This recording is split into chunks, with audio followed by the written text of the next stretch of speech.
Hello दोस्तों, स्वागत है आपका A to Z स्टोरीज पर। हमारे साथ जुड़े रहने के लिए हमें सब्सक्राइब कीजिए और बेल आइकन को ज़रूर दबाइए ताकि आपको आने वाली वीडियो की अपडेट मिलती रहे।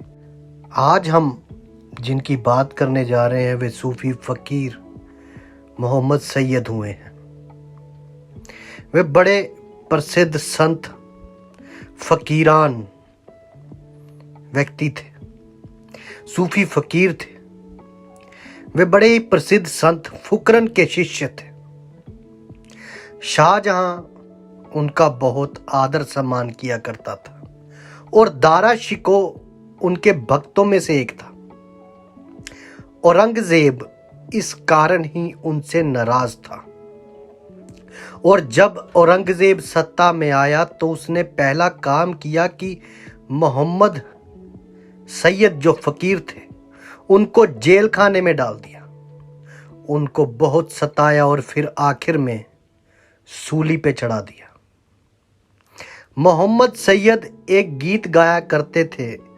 उस गीत का अर्थ था कि मैं भक्तों का भक्त हूं, मैं गुरु दासों का दास हूं। भगवान तो मुझसे बहुत दूर है, उसे तो मैं कैसे पहचानूं। मैं उसके भक्तों को ही पहचान लूं तो मेरी तृप्ति हो जाएगी। उस गीत में कुछ पंक्तियां और थी कि मैं यहूदी भी हूं, मुसलमान भी हूं, हिंदू भी हूं और काबा में जो संगे असबद है वही दैर में बुत हूं। ये बातें खतरनाक थी। मुसलमान मुल्ला नाराज थे, फिर औरंगजेब खुद भी नाराज था, तो सूली दे देनी बड़ी आसान थी। जिस दिन सैयद मोहम्मद सूली पर चढ़े उस दिन सूली की सीढ़ियां चढ़ते उन्होंने एक गीत फिर गाया। वे उनका आखिरी गीत था। यह उनका आखिरी गीत है। उस गीत का मतलब है, मैं तुम्हें भली भांति पहचानता हूं, तू किसी भी शक्ल में क्यों ना आए, तू मुझे धोखा ना दे सकेगा। और आकाश की तरफ आंखें उठाकर उन्होंने कहा कि हे मेरे प्रीतम, हे मेरे परमात्मा, हे मेरे दोस्त, आज तू सूली की शक्ल में आया है, लेकिन पक्का भरोसा रख, तू मुझे धोखा नहीं दे पाएगा। मैं सूली के पीछे छिपा तुझे देख रहा हूं और यह सूली मेरा परम सौभाग्य है, क्योंकि ये देह जो बाधा थी मेरे और तेरे बीच में गिर जाएगी। मिलन शाश्वत हो जाएगा। बूंद अब सागर में गिरने के करीब है। कतरा मिला समंदर से तो समंदर हो गया, आशिक मिला मौत से तो कलंदर हो गया। संत तव संत का अर्थ क्या है? जहां भी आंख पड़े वहां परमात्मा दिखाई पड़े, वही पूर्ण संत है। संत का अर्थ नहीं है कि आकाश में कहीं दूर छिपा हुआ परमात्मा हो। संत तव का अर्थ है ऐसा कुछ भी ना बचे जहां परमात्मा दिखाई ना पड़े। परमात्मा तुम्हारी दृष्टि हो जाए, वही हो सब तरफ। हवा के हर झोंके में उसका झोंका हो, सूरज की हर किरण में उसका प्रकाश हो, जीवन किसी भी रूप में छिपा हो। तुम्हारी आंखें इतनी गहरी हो जाएं कि तुम वहां परमात्मा को पा सको, तुम्हें धोखा ना दिया जा सके। प्रीतम चाहे सूली चढ़ा दे, सूली की शक्ल में आ जाए, फांसी की शक्ल में क्यों ना आए, तुम उसे देख पाओ। परमात्मा एक दृष्टि है, रब एक दृष्टि है। संसार तो यही है।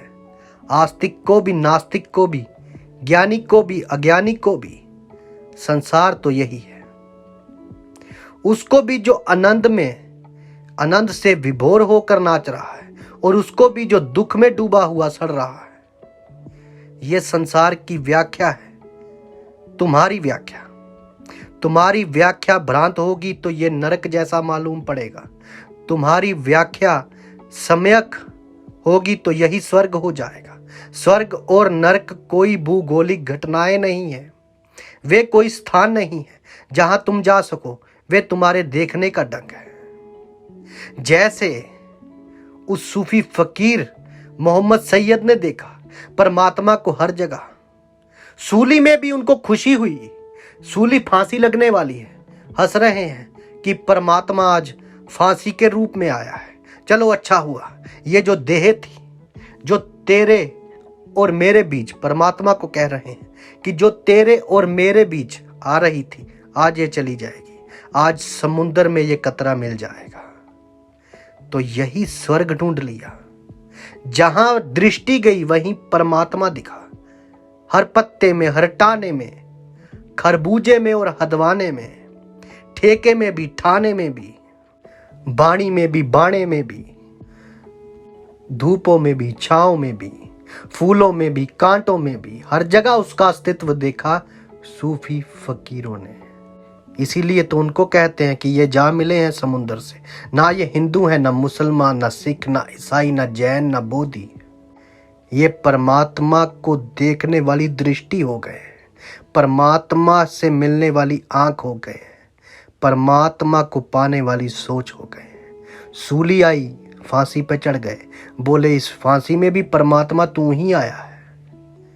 अगर आपको हमारी ये बातें, ये असल कहानियां, असलियत कहानियां जो हो रखी हैं अच्छी लगती हैं तो हमें सब्सक्राइब कीजिए, शेयर कीजिए, लाइक कीजिए। आप सबका धन्यवाद। आप सबके भीतर बसे उस परमात्मा को मेरा प्रणाम। जय साईं जी की।